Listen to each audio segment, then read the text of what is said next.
Hello, everyone, and welcome back to Coffee Talk. Thank you so much for joining us. My name is Colleen Lemos, and today we are having the second part of our two-part Coffee Talk with our friend Jason Everett from highperformancesalon.com. On Monday, we talked about hiring, and today we're going to talk about employee retention.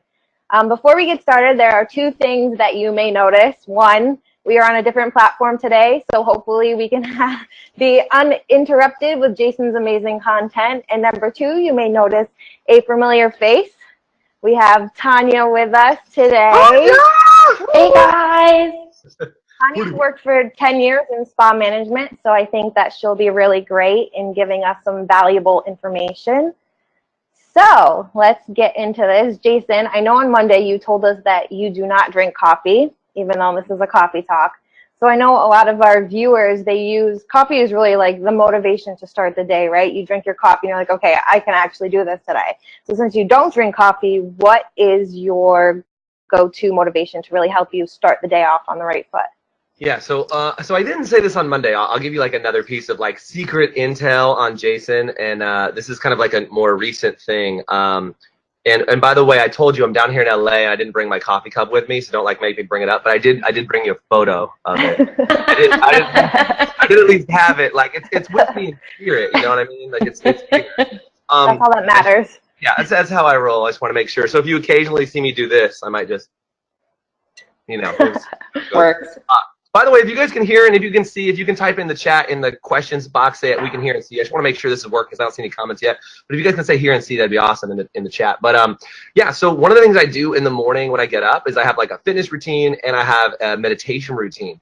So I know that sounds like a little like, ooh, but like one of the things I do, there's an app. It's a really cool app if you get a chance called HoloSync, H-O-L-O, I think H-O-L-O Sync.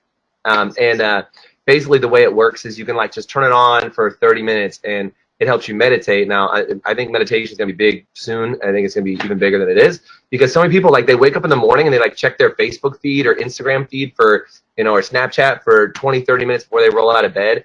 And your mind kind of, like, goes to the day instead of, like, taking a minute to prepare yourself before you start. And I also do something called the daily gratitude process that helps me kind of get my mind right before I start my day. So I actually do a lot of other mental things to get started versus, like, I can't function, put some liquid in my body. I just think it's honestly, like, this is going to sound horrible for a coffee talk, but I think it's a load of crap that somebody marketed to you and just said, you need coffee, you need energy drinks, your life is, you're so, you know, you have such low energy, you need this. And somebody like said, here, let's grind this thing up and give it to people and make them feel better about themselves. So like I said, let me just insult coffee for the record publicly because, you know, 98% of the population drinks coffee. But I just think there's other ways to get energy. So anyway, I don't mean to insult anybody who drinks coffee. I'm just saying I think there are other ways to keep your energy up. That's me. Now you really know the behind the scenes. So if you love coffee, type in you love coffee. Tell me to go to hell, but that's fine. And yeah, I know. 99% of you are going to say that. So anyway, I know, especially in our industry. I know. But there's other ways. That's all I'm saying. There's other ways. Absolutely. So I know that when you guys spoke on Monday, one of the things that you guys talked about was the interview process, the phone calls, the video interviewing, and the in-person interview. We have found that our best fit to making that perfect, I like to refer to everything as food, to our perfect chocolate cake taste to make it feel better, right? When it comes to that turnover, what would you say, why do businesses experience turnover? What are those basics? Okay, so because we already had like the normal interview, I'm gonna be a little bolder this time and make some bigger statements. Is that okay? Because I just think like it doesn't do me any good to like fluff you guys up and give you like the canned answers that you would get on like hire.com or something random. Like I'm just gonna go. I'm going all in today. And if you guys are cool for me going all in, do me a favor and in the chat say all in because I'm just gonna say it like I feel it. If that's cool, Tanya, hopefully you're cool with that. Yeah. I'm all about it. Go for it. Okay. Awesome. So here's the thing. Is that I really feel like if you have a lot of turnover in your team, it's because of your skill and quality as a leader. Like just straight up, let's just call it what it is. It's not about your comp program. It's not about all this other garbage everyone wants to make it about. It's because you suck as a leader. Now, that's going to sound harsh, right? When I say you suck as a leader, people are going to cry and be like, but my whole staff just walked out on me last week. I suck. Ugh. Like they're going to lose their mind. But if I'm really honest, I think what happens is that, and this happened to me. That's the only reason why I say that. I say you're a loser is because I was a loser who couldn't keep my staff. Okay, so let me clarify that as much as I dish that on somebody else, I'm gonna take that on. And I went from I had a staff of 3, and we went up to a staff of 40. Okay. Oh, wow. And the whole thing about going from 3 to 40 is that you break everything. Like, I don't know if you guys know this, but when you hire a team, the average person can maintain about 7 relationships. So if you have a team of about 7 people and you're the leader, well, you can kind of keep that together. You can kind of keep it under wraps. But like as soon as you hit 8 and 9 people, all of a sudden you're like, I don't know what's going on. Everybody's trying to murder each other. Like people are talking trash. There's cat fights. People are pulling out extensions. Like I don't know what's happening, but it's getting crazy, right? So the whole thing is you got to remember that as soon as you bump over that 7-person threshold inside your salon, and by the way, if you've experienced that, would you do me a favor in the comments say I've experienced that, right? Is that once you bump over that 7-person threshold, you have to now inspire another leader to step up and take on more of those team members under their wing to do one-on-one meetings, to build relationships, to do all those things, right? So I promise I'm going to get to the question of like, how do we stop this turnover thing? Yeah. But I think it really boils down to how do you upgrade your leadership? And so when I think it was when I hit like 25 people and a couple of the leaders, we were doing some other stuff, I really just panicked. And I honestly just started Googling and like looking for, leadership training and skill-based training and all this other stuff, because I really realized that the problem was with me as a leader. Like I didn't know what to do with 25 people because the meetings change. Like you can't involve everybody in every meeting, and like people sit around, they want to know what to do and they're looking at you and you're like, I don't know what to do either. And so like, they don't know what to do, you don't know what to do, and you're confused. And so what happens, this is so important, is that when people sense that there's a weakness in leadership, people decide to be their own leaders.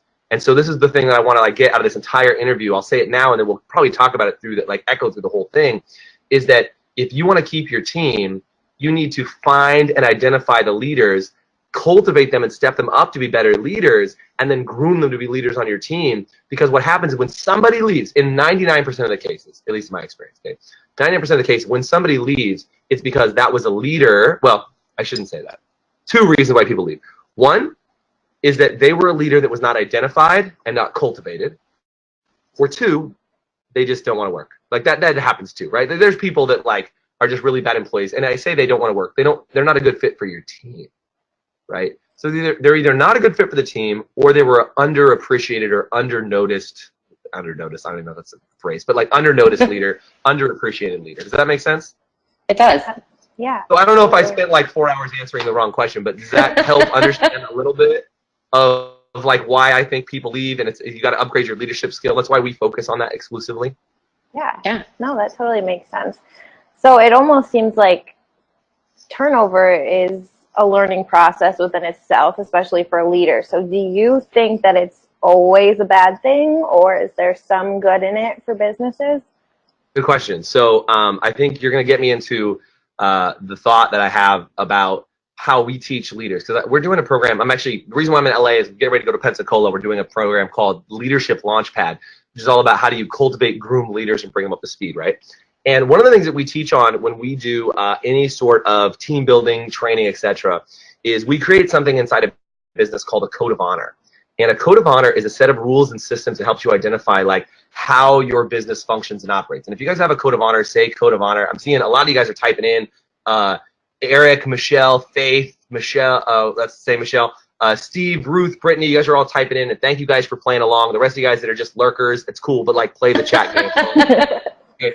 But anyway, code of honor, if you've heard of code of honor, say code of honor. If you haven't heard of code of honor, say no clue what you're talking about, or just say no clue.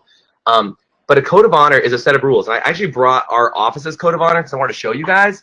Like, this is our code of honor, okay? So it says things like never abandon a teammate in need, right? It says things like everyone on the team must sell. It says things like ask more of others than they ask of themselves, right? So it's all of these rules that are set up inside your business that help you to understand what the company's about, what the team's about, like the set of rules. So think of it this way.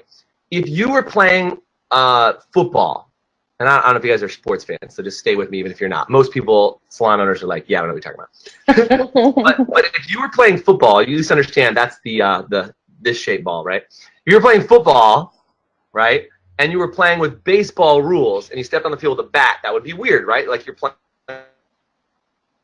by the wrong rules for the game that you're playing. Likewise, if you were playing with basketball rules or any of those other games, if you were playing with the other set of rules, well, the problem is that you're playing with the wrong set of rules for the team. So what we talk about doing on the team to keep your team long-term is that you've got to build this code of honor so that you know what game you're playing and what game you want your staff to be playing, right? Because if somebody was playing for another salon, if you will, and they had hockey rules, and they come over to your team and you're playing by baseball rules, well, of course, it's going to be the wrong fit, right? Like, they're not going to be the right fit. They're going to have problems. They're like, no, at my last salon, nobody really cared as long as you were 5 to 10 minutes around your on time, that was on time. And the new salon is like, unless you're there 15 minutes early, you're fired. Those are just different rules, not good or bad. It just means what's the company like, what's the culture like. So to answer your question in like the 50th roundabout sort of way that I can, is that the deal is that when you have the wrong person on your team that wants to play by the wrong set of rules, they should go, okay? And what I always tell people is that when the owner and the staff, and by the way, there's a lot of tips on how to do this, and if you guys want the code of honor, do me a favor and just type in COH, which stands for code of honor, COH in the chat, and I'll do my best to make sure you guys get at least a copy of my code of honor so you can see it. Please don't just steal it and tell your team, follow Jason's rules. But my point is that when you set up a code of honor correctly with your staff, with your team, we teach people how to do that all the time, is that you will actually lose 10% of your staff. And by the way, sometimes that's 10% of your highest performers. You might be like, Jason, no way would I ever do that. No. Here's what I'll tell you.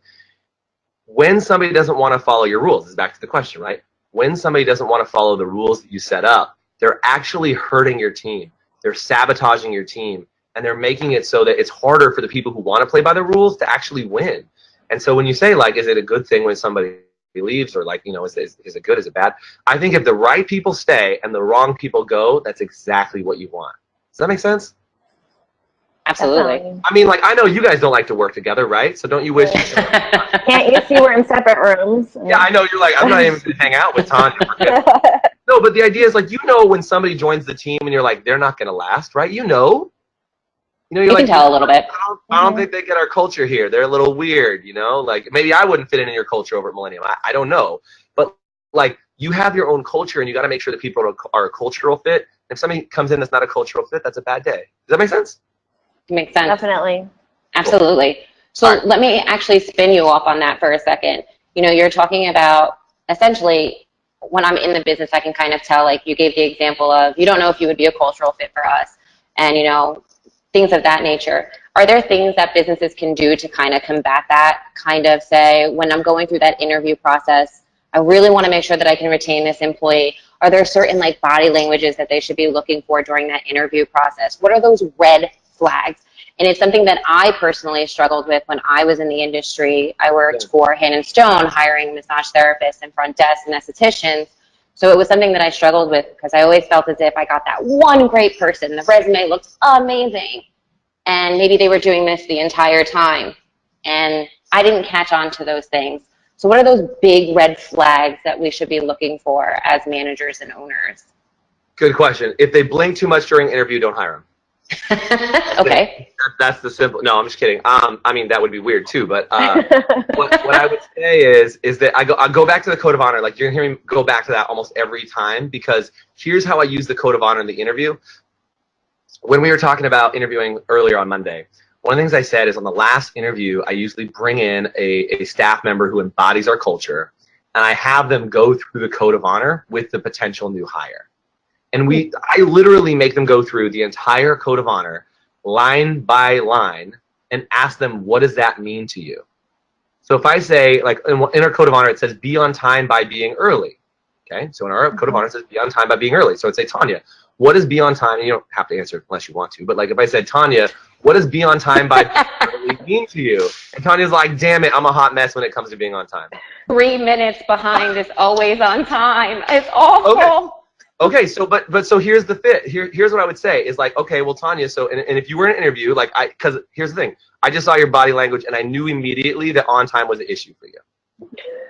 I picked it up. I picked it. Tanya immediately was like, right, we can see it right now. If you guys can see Tanya's body language getting twitchy, say twitchy in the chat. Okay, so check this out. But here's the deal. That doesn't mean I don't hire you, Tanya. This is how I would handle that. I would say, listen, Tanya, well, what it means to us to be on time is that I want you to be 5 to 10 minutes early to every single meeting. In fact, on our team, and this is, now I'm going to watch your body language really close when I say this, because you're probably going to twitch, but I want to see Don't move, what Tanya. now that I've warned you, though, it's coming. We'll see. But what I say is that, look, we have a rule that says be on time by being early, and the first time you get a free pass. But if you're late the second time, it'll cost you $10 to show up to a meeting out of your own pocket. Oh, no, no, no. See, not when it comes to the cash. I'll be on time. Done. All right, so you're willing to be on time then. Is that accurate, yeah? Yeah, because I got to get my nails done, so my eyelashes done. You know, we Yeah. have priorities. Do your thing and make sure that you're on time, and it's good. And by the way, the second time you're late, it's $20. Right? So, but here's the thing. If we're going through that code of honor and I do that stuff, and I know we're kind of joking around about it right now, right? And like, I'm sure your whole team is like, maybe we should put that rule in place for Tanya. The idea here is that I want you to notice is like when you're talking to somebody who's on time, they won't even twitch at that. They're like, of course, no, I'm 5 minutes early every single day. And so those are the rules that my team agrees to live by. Like my team is always like 5, 10 minutes early. Like it's a rare occasion. And by the way, sometimes my team is late, but it'll be like they're running 2 minutes behind. They're like, I'm so sorry, I'm running behind. I'll be there. It won't happen again. You know, whatever. And again, I just want to see is what's the pattern. You know, is it something that they do all the time? I just want to kind of see what's going on. And so you go through the entire code of honor. You go through every single one, and then you ask them, what's the one that you think you're going to have the hardest time with? What's the one you think you're going to be the easiest with? And they're going to be like, oh, you know what? The on-time one, no sweat. But this other one about doing whatever it takes, because that's another one, the rule we have, do whatever it takes so long as it's legal, moral, and ethical, important, right? Is like, that one kind of freaks me out a little bit. I'm like, okay, well, are you willing to work on it? And I just want to know if they're open to it. And then that first 90 days of them being on the staff, all I'm really looking for is, are they adjusting to following our set of rules? So I'll give somebody a chance. Again, I'm not looking for like, did they twitch when I said, you know, on time? I'm just looking for, are they open? Are they willing to learn? And then they have that 90-day probationary period with me to see if they fall in line with our rules. And if they don't, then I ask them to leave. And they get a couple warnings. And if not, I just say, look, I don't think you're a good fit. Like, you know, that's what 90 days is for. Because I always believe, I'm just dropping hiring knowledge out here, but I believe that anybody can pretend that they are anybody for 90 days. Like, by the way, this is dating advice. I don't know if you're single or married, Tanya, but dating advice. Any guy can pretend he's anybody for 90 days. And after 90 days, you'll find out who he really is, you know? And so I just say that it's the same in hiring. Is 90 days, people can pretend and put a big smile on, and then like day 91, you're like, what happened?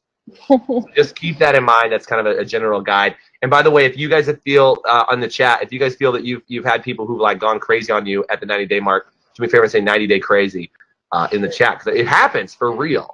I really hope that someone in the chat puts that there because I've experienced that personally myself. So yeah, it happens. Yeah, Roia, by the way, says, great idea, LOL. Hopefully it's there. Eric definitely called out you were twitchy.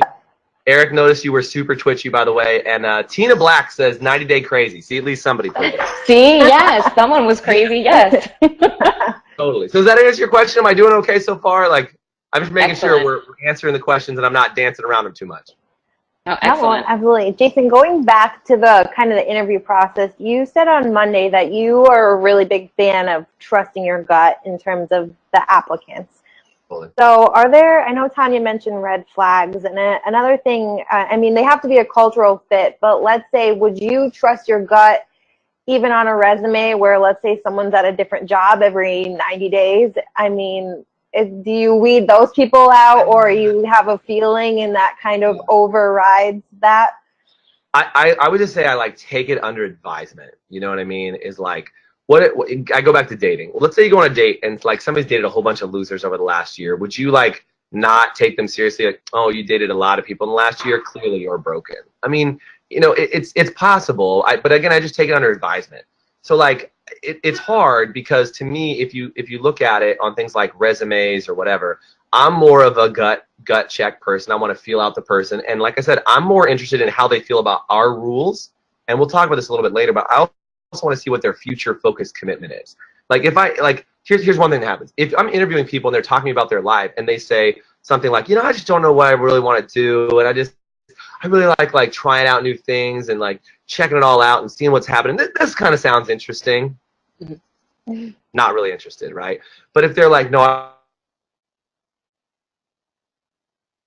a home, like do some good stuff. That's what I'm looking for. I want to, because I think it pertains to this. And the last question too is Michael Phillips asked a question in the chat. I think this is super important. He said, my staff likes to pull the legal thing and say that it's illegal to charge them like that. Okay. So here's the thing. That sentence would never come up on my staff. My staff would never say, it's not legal for you to do that. And if it would, I need them off my team, because I'm just gonna be really honest with you, Michael. Wait for somebody to sue you for anything if somebody on your staff says that. Like, I'm just gonna be really honest with you. Is that if somebody's doing that, you know what? You're gonna have a problem when you go to fire them. They're gonna take it to small claims court. They're gonna say you sexually harassed them, or they're gonna bring up some BS that didn't even really come up, because you literally have somebody who's threatening you. Let's clear about this. Somebody who has a job for you that's threatening you to do this. And by the way, this is the screening question too, right? Is if you say that in an interview and they go, I think it's illegal for you to charge me $10 if I'm late, don't hire that person. Do you see what I'm saying? And like that, because like if somebody's already talking about a lawsuit with you in their interview, holy crap. Like, why would you ever want to work with that person? And look, and this is the thing, this is like a handshake agreement. They sign this code of honor before they start. So, but here's the other thing I'll say, Michael, because this is really, really important.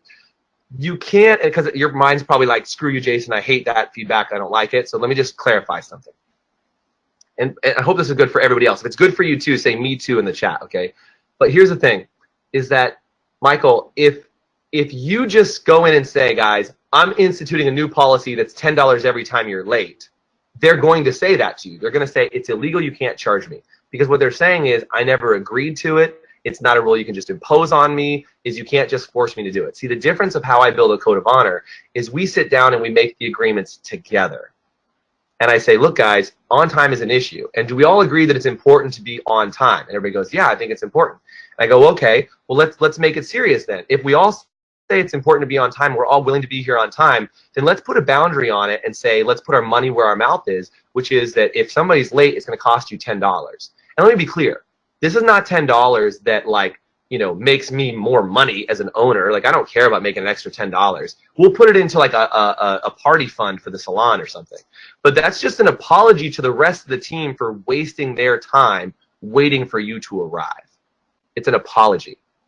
Okay? And if you're willing to take that on, then that would say that you're serious about not wasting other people's time, about being on time. See, Michael, and I hope this is good for everybody else too, is that you have to set it up right. If you just impose a rule, this is the most important thing you guys can get out of this whole call. If you just impose rules on your team, they will fight you, they want to sue you, they will do all these things, so it's done horribly. Like, get help. Don't just create this code of honor on your own. Like, get help from us or somebody else who knows how to do it. But like, get somebody to help you build this code of honor, and then you'll have really good people on your team. But again, going back to that, like, you know, the question you asked, Colleen, about, you know, how do you figure out, you know, the body language and all those other tools, and like, what are the other things? It's like, use the code of honor, get their agreement in that first meeting, and look for signs like, I think that's illegal for you to charge me. And you're like, okay, thanks, last interview. Anyway, did I answer your question? I feel like I danced it more, but hopefully we're in there, yeah? Yeah. Absolutely. Cool. So I have a question for you, right? We're talking about creating this list of things that we're looking for, finding the right person to assist us with this list. But how do we identify the reason why people are leaving, right? We've created all of these rules. We have them all in place now. We have our staff engaged, right? Because we have them a part of the process. They're getting they're going to have a ton of fun with my party fund, trust me. But I can just hear my manager like, we're so doing this because you are late, like at least a minute, 2 minutes, 3 minutes every day. Because, you know, there's time to walk in the parking lot. But how do you identify the reason that people are leaving, right? After we've established all of these great things. So I think you got to ask yourself, I mean, I think you can do things like exit interviews and, you know, take them with a grain of salt. You can have somebody else do an exit interview for you, you know, because they're not going to tell you real reasons. But, you know, I would sit down with the staff and I would ask them, you know, the staff that stays. Like if you have a walkout or you got a couple people who leave, you want to sit down with the staff that stays and say, you know what, guys, look, I was sad to see so-and-so go. You know, I was sad to see Michelle go. I was sad to see Raven go. Sad to see whoever go, right? And just say, you know, I don't really want to have that. So are there things that as a leader I can do better for you? And are there things that we as a team we need to do better so that we can prevent people from leaving? And two things are going to happen. Either they're going to say, no, everything's cool, and no, I think we're doing fine, like, you know, no big deal. That could happen, which is dangerous because that means hold on to your butts. The rest of them are about to walk out. Okay, I'm just being very honest. Or they're going to roll up their sleeves. They're going to say, you know, yeah, you know, I think we have some weird policies, and I think people don't really like, and they're going to start to voice it because now you've said I'm open to hearing it, and the rest of the staff's going to weigh in. And again, don't focus on the people who've left. Only focus on who's there, right? You want to see, like, how do I make it better for you? And maybe those people haven't, like, got another job or figured out another place to go, and so that you've got a chance with them still while they're there. So that I said two, but I think there's really three. So one is that they're going to say nothing, which is scary. Two is they're going to participate in fixing the problem with you. And three, they might just say to you, you know what? I am so glad that Mary left. She honestly was such a downer, such a hate. Like, everybody hated her. We were talking bad about her behind her back because nobody liked her, and I'm so happy that she was gone. And by the way, sometimes that happens with your rock star performers, your super champs. You're like, you know, your big achievers. Sometimes your big players leave, and then you find that out. And I have salons that have this inside our High Performance Salon Academy, like, all the time. They say things like, our highest performer left, and a month later, we're still making the same amount of revenue that we did when they were here. How is that even possible? Because they were poisoning the well with their bitterness and their attitude and their arrogance and all that stuff. So if you've experienced that, do me a favor and say, I have, in the comments section, where somebody's left and it actually was a favor for you. So anyway, that's what I would do to, like, you know, exit interview or, like, figure it out, or, you know, make sure that that's the case. That's kind of how I would play that. Does that help? I like that. Okay.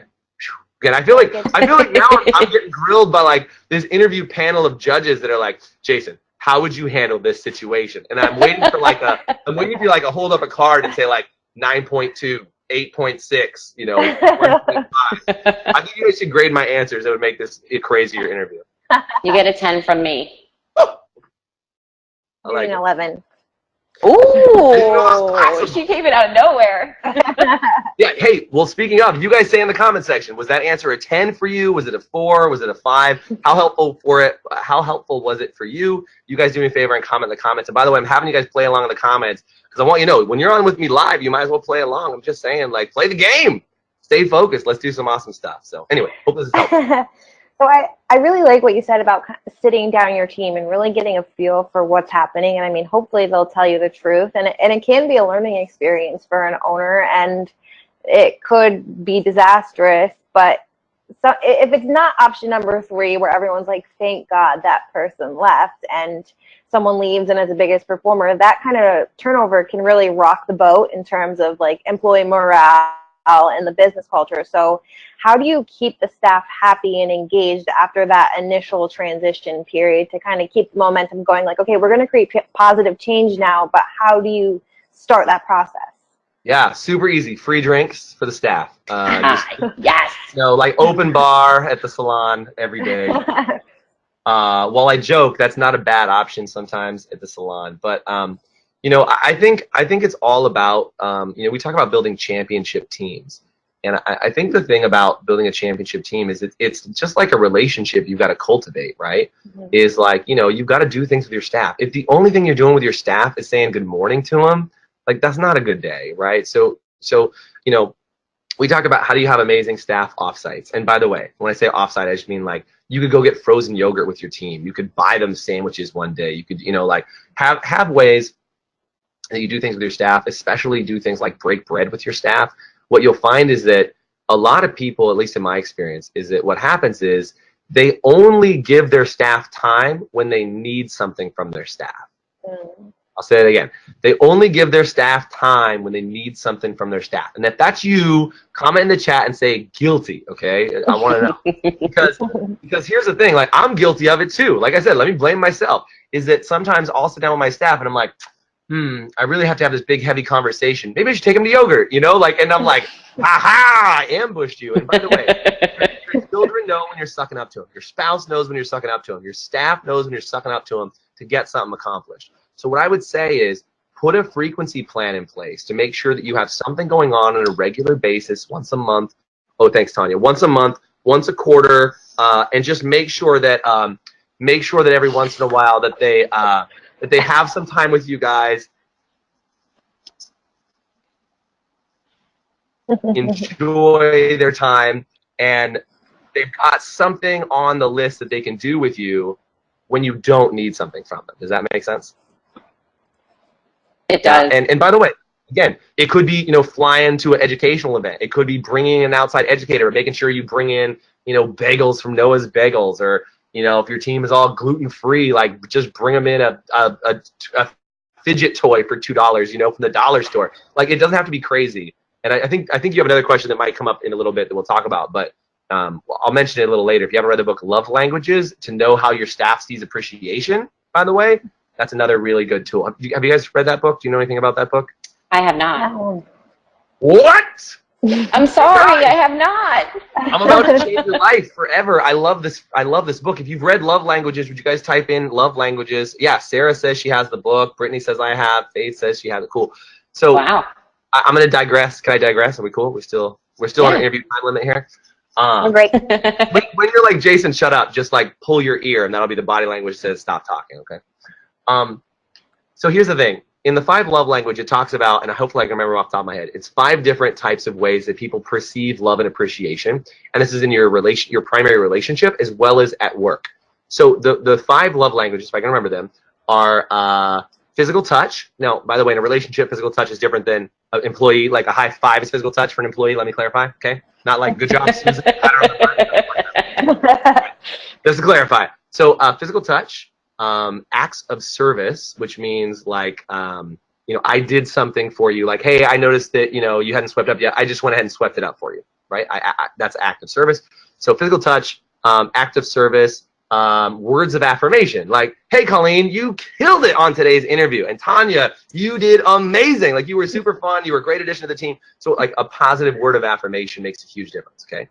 The other one is quality time, okay? So quality time is like, again, when I say a staff outing, it's like, how do you spend time with them besides just like, good morning, Colleen, good to see you. That's not really quality time. Quality time is like, hey, Colleen, I was going to grab some lunch today. Do you want to go catch some lunch? Like, we haven't had a chance to catch up in a while. Would it be cool? We'll just go to Chipotle or something and we'll grab some food. Like, I don't even care. You can pay, I can pay. I don't have to take you to lunch. But like, if we spend just a little bit of focus time, not on your cell phone, not answering questions for the salon, just like spending time with somebody. And by the way, that's why you have 7 people in your little leadership pod, right? Is that you can't do that with a staff of 15. You can't deal with staff of 20. You'd have to go to lunch every day with a different employee. It would never work, right? So quality time. And then the last one, number 4, is what are called gifts. Okay? Gifts. I don't know why I said that weird. Gifts. But gifts. So gifts are like, it's just little things. And by the way, it doesn't mean you like bought your staff diamond tennis bracelets, okay? It means like a gift could be like, I know, that's what we give our staff. I don't know what I'm talking about. We beat them over that. That's how we pay for the diamond bracelet. We charge them $10 for being late, and then we pay for our diamond tennis bracelet. Got it. But anyway, gifts, the intention or thought behind the gift is more important than the gift itself. So if you had to go out of your way to do it, I'll give you an exact example. I don't know why I'm on this tangent, but I'll go there. Is that I had a friend one time who every day he saw his fiance, and they'd been together for 4 years. And this is gonna like, you guys are girls, it's gonna get you. Just warning you, okay? Every day he came to see his, at the time, fiance. Since they had met, he always brought her a flower. Aww. Every day, okay? Now, I'm not talking like he went to the store and bought a flower, because like that would get expensive, right? But like he literally, like if you walked in, it would just be like a wildflower, like it'd be like a little weed like outside, like just a little cute little flower, whatever it was. He wouldn't like pick something from like the rose garden, but it was just like, here's a little flower. And you know what? Like I taught my son about that, and we talked about flowers. My son's 4, and like it's so funny. We'll be out riding bikes or something with our kid, and like he'll just reach down and he'll pick up a flower for his mom and go, "Here, mommy, this is pretty." Right? Aww. And it's like, it has nothing to do, I know I'm getting teary just thinking about it, but it has nothing to do with the price of the gift. It has everything to do with the thought behind the gift, yeah? So like I said, if you're like, hey, I noticed in the back room, you're always twitchy, like I got you a fidget spinner from the dollar store, it's $1, like, you don't say that, by the way, but I'm just saying the gift is more important than the price, right? So I say that is like, when we're talking about retaining staff and keeping them happy and like doing all this stuff, is like, if you take the 5 Love Languages book, amazing book. The guy's name is Gary Chapman. I think that's him. Yeah, Gary Chapman. Anyway, I just think you can use that tool with your staff and make sure that, again, going back to what we talked about at the very beginning of this call, is like, how do you upgrade yourself as a leader to make sure that everything you're doing is about not like bending and serving the staff and like bribing them with raises and doing all these things, but just treating them like a human being, treating them like a relationship you want to have, treating them like you spend 8 hours a day with them, because you do. Do you know what I'm saying? Yeah, absolutely. I got to check this book out. Yeah, I'm glad. I know, like, we just sold like 100 books for Gary Chapman. That's awesome. I wish you'd give me a royalty off that thing, but yeah, get the book. If you have, a lot of people said, Kimberly, Sarah, Michael, yeah, Tina said she's read it, so a lot of people said they read it. That's good, and now I'm glad you guys had not, but I can tell you a little bit more about it. It's good. I'm excited to read it. So let me ask you this: if I have all these different, now if I've read the book or now hearing your description of it, how do I, now that I'm taking them out, doing these different things, keeping them engaged, how do I get them to see the salon or spa's big picture, right? How do I deliver that to them? Yeah, I feel like just making sarcastic comments back on the first round of every single thing you ask.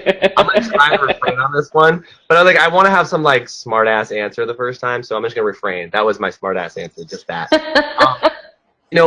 We do something called vision casting, okay? And we help people to do this, is that in everything you do, you should always be talking about the future and about the big picture, okay? So if you think about this, it's like when you have a team meeting, do you just get right into like, all right, guys, everybody get together and like, here's what everybody screwed up last week, and like, make sure you clean up this station, and like, this is wrong and this is wrong, and like, by the way, you didn't do this right last week, and we had 5 employee complaints and we had 6 bad Yelp reviews, and like, blah blah blah blah blah blah blah, and like, okay, how are we gonna handle this, you guys? That doesn't work. Amazing. That's a really awesome team. Let's do those more often, right? Versus like, there's simple things you can do. Like, you might want to sit down and at your quarterly meeting, talk about something from the past that inspires you from the future.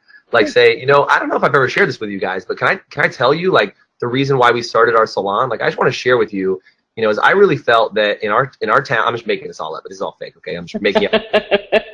The thing to do sounds really good. The story is fake, okay?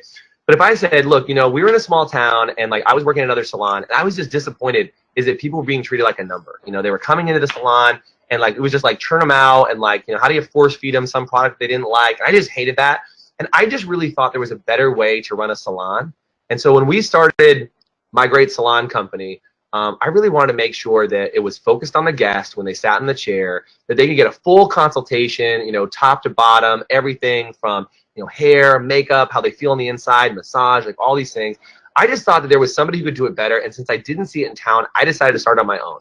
And you know what? Employee number 1, when Tanya came on, was the first person I ever met who matched the same vision. And then when Colleen came on, she brought it up a notch and started doing these cool things in the community, and we really did some cool stuff. So I just want to say, before we start today's meeting, like, I am so appreciative, because over the next 5 to 10 years, I want to see how we can inspire more people to come on our staff, more people to join what we're about, and be a part of this mission. So can you guys just give it up for yourselves? Like, thank you for being here. Thank you for being a part of this. And thank you for just, continuing to operate what we're doing.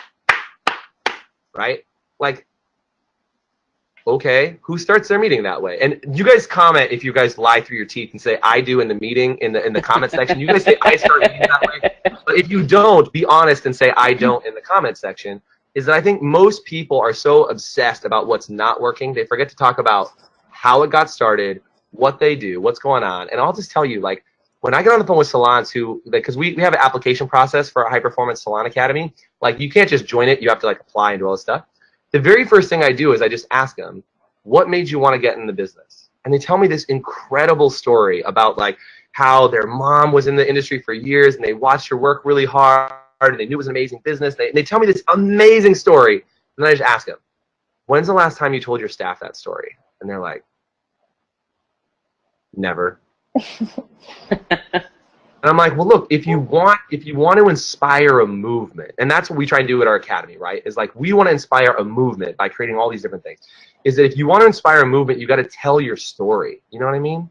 Like, people don't follow you because I mean, like, people don't follow because you make them a lot of money. I mean, it helps, right?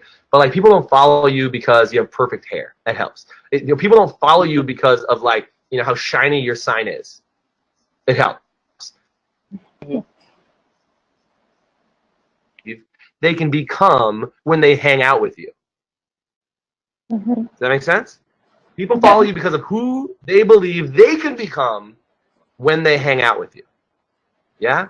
And so if you're like, I had a salon owner one time who said she made a lot of money, like a lot of like stupid money as a salon owner.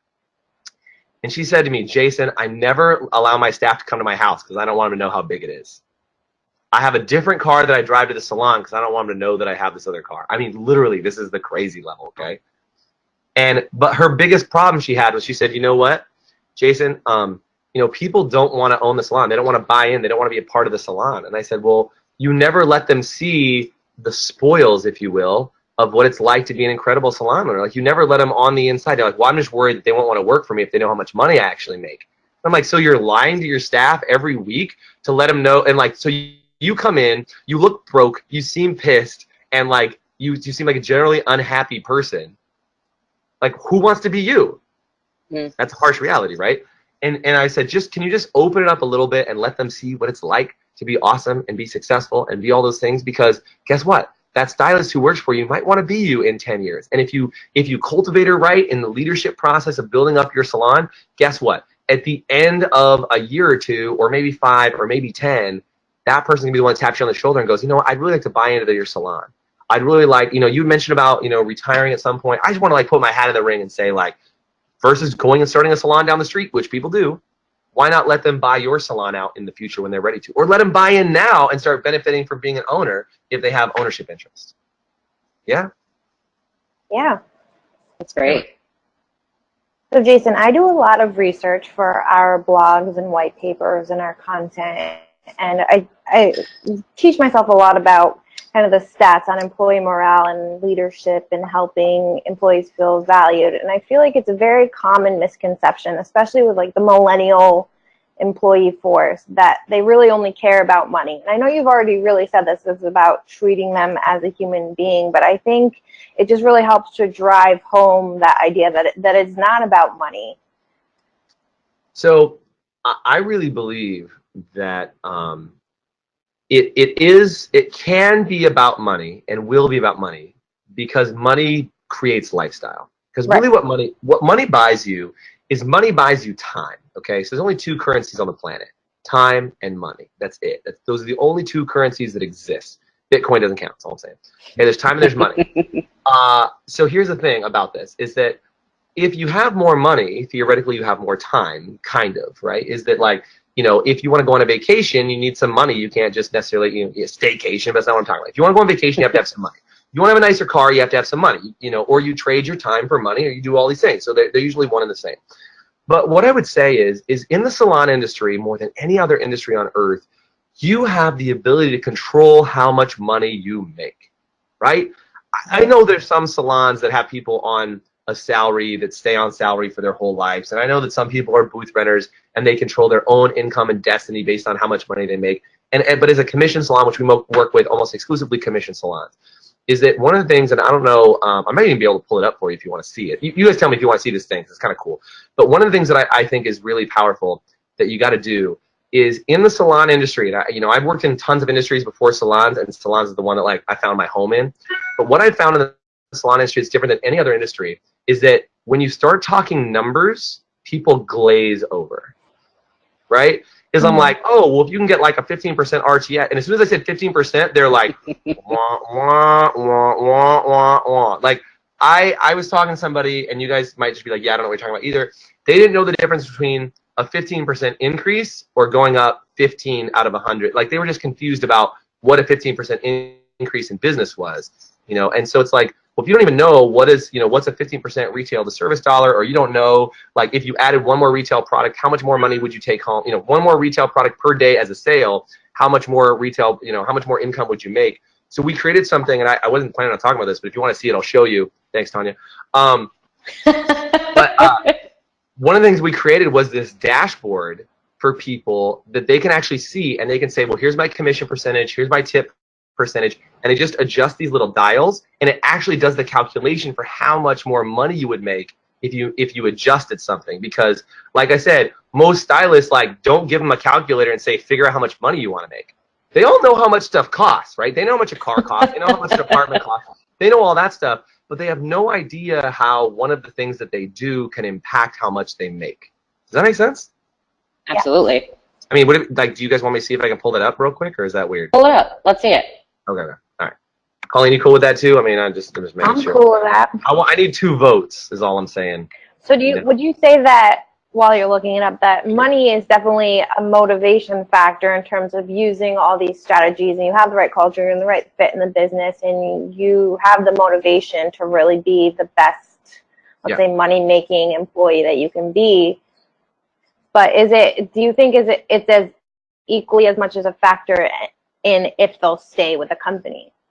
I think it's a factor. You know what I mean? It's just like it's a piece. And by the way, whoever's running your screen share, if they can hear me, if you give me the ability to be the presenter for a second, I know this is dangerous, but if you give me the ability to be the presenter, I can share the screen and I can show it. If that works out, cool. If not, it's not the end of the world. But if you give me that power, I'll show the thing, and it's cool. If not, hot. We're working on it. Hold on, magic is happening. Magic is happening. Okay, so check this out. This is something we do inside our academy. I'm not really supposed to share this, but I want to show you guys because I think it's pretty cool. And I will answer your question, Colleen, so we'll come back to it, okay? Is that cool? Of course. Okay, so check this out. So let's just say you have 100 guests per month that come through the door as a stylist, right? You're pre-booking it 50%. You're making up these numbers, and your average retail is $7, and your average service is $45. This is kind of like a standard number, okay? So when I say a 10% increase, that would take you at 100 guests a month to 110 guests a month, 50 pre-book to 55% pre-book, okay? So it just kind of shows you, and you go, okay, my retail bonus is 10%, my service commission's 50, my tip percentage is 15. People can figure out what these numbers are. What I wanted to show is you can say, okay, well, if I went from 100 guests to 110 guests, what does this do to the take home? So check this out. So this stylist right now is making $3 grand a month over here, but with those small changes that I mentioned, they're now making an extra $652 a month, okay, by making these changes. So I would just ask, okay, what things can we do to get you another 10 guests a month? What things can we do to get your pre-book from 50% to 55%? And they might go, you know what? I don't think I can change my guest count per month. That's going to be a tough one for me, but everything else I can change, okay? Now all of a sudden they can see, oh my gosh, well, that's a huge thing because I was going to make another $600 a month. Now I'm only going to make another $300 a month. So when we talk about, how much people get paid, I think this is part of the question you just asked, Colleen, is more salon owners are concerned about how much they're paying out as service commission and retail bonus rather than teaching their staff how to control what they can control. See, I didn't change the retail and service commission, but now this person makes another, $300 more a month, $600 more a month. And if they're like, look, I want to get crazy. I want to know how much would I have to increase my income to make, $5,000 a month. Well, what if I brought up my pre-book to 65%? What if I brought up my retail per guest to $9? What if I increased my average service ticket after I level jump to $58? Now what happens? Oh man, now I'm at $4,300 a month in income. What else could I do? Oh, okay, well, now I'm almost at $5,000. See, what's cool is you do this in a team meeting, and all of a sudden, now your staff is empowered by being able to control their income. So while I would say, and by the way, I'll give you the screen back here, so you can do whatever you need to do. Put the other slide back up. But what I was going to say is that when you empower your own staff like that, it's not about how much money are you paying them. It's about how much more money can they make because they understand how to change their own income. Is this helping? Oh, yeah. Yeah. And if I could just interject for a second, if we have any Millennium users out there that are watching, we have a very similar tool that's called What If. Ooh. And it's what if you have this, I like it. So it is a free tool that you guys can use. You can reach out to our support department. They can take care of that for you, and it allows you to use your MA200 to pull exactly the same metrics that so good. that you're talking about, which I think is excellent. So definitely a tool that maybe our clients didn't know about. Now hearing it from you, I think that it's something that they definitely will take advantage of. So that's excellent. Yeah, thanks for being able to plug that, because again, like, it's our tool. Somebody said, where do I get that? Well, it's in our paid program. So like, if you want it and you want to check out our program, like, feel free to message me or find me on social and like stalk me or whatever. But if you want it for free, like, and you already use Millennium, use that tool. I mean, again, you can do your own calculations. Just what I find is that the more simple you can make it for them to control the dials, it's super important. They must be the one changing the dials. Otherwise, it's wah, wah, wah, wah, wah, wah. So just be really clear about that, and it'll be very helpful for people. So I'm glad you guys have a tool like that. That's awesome. So I have one question for you, because we have about 10 minutes left into this. And I know Colleen's going to definitely want to ask you if we have audience questions, because I know that she'll be able to see them. But what are the things that businesses can implement today after watching this webinar? What should I be taking back to help with my retention issues? Well, I think good question. Thank you for that, by the way, Tanya. I think that the first and most important thing you need to do is you need to examine your leadership. You need to look at where the blind spots are in your business. And like, when we sit with people, that's the first thing we do, is we examine your leadership from top to bottom and figure out, what are your gaps. We created something called the Salon Success Test that like takes you through all these different areas of your salon, figure out how you are as a leader, how you are as a manager, all these things that you can do. And I'm happy to give you links for those kind of things too. But I think it starts with examining your salon and figuring out, where do I have faults? If you're willing to look at yourself first, and by the way, there's plenty of salons that call me and they're like, well, there's nothing wrong with me, Jason. How do you fix my team? Like, when I got hired to go in and do work at Massage Envy, I trained over 100 Massage Envy locations over the course of 4 years. And one of the things that they said is, can you just come in and train basically our loser employees to get their crap together and like get up to speed and like figure it out? Can you just come in and train them? And can I tell you something? It actually failed really poorly. There was big wins. I mean, we made a lot of money, but the training wasn't long term, because we were just training the staff. And you know what happened? We trained the staff, and then what happened is the leaders were the exact same leaders. So guess what happened? If we stopped training for any period of time, the leaders would come in and screw it all up again.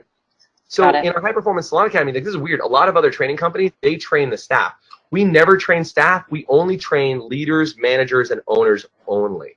Because what happens is, when you change the leader, you change the team. True. So many people are focused on changing the team. So I would say the big takeaway is start examining yourself as a leader.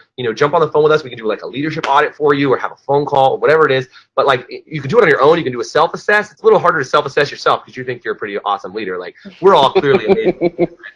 Agreed. But yeah, obviously. But when you get somebody's outside perspective and opinion, it just changes it, And by the way, if you've had a consultant for years and years, get a different consultant's opinion, because sometimes that consultant now believes the same stuff that you believe. Like, they fill you up and float you up, and sometimes the consultant's afraid to say what's really on their mind. So that's another important thing, is get an outside opinion, not the person you've been asking for advice from for 30 years. Like, get somebody else's opinion.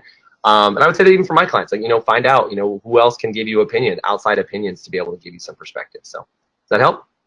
That does. Definitely. So Awesome. I want to talk about the Millennium Experience, but before that, we had one audience question that came in actually before this webinar started, and It asked, what are your thoughts on non-compete clauses? Okay, so let's talk about non-compete. I have signed non-compete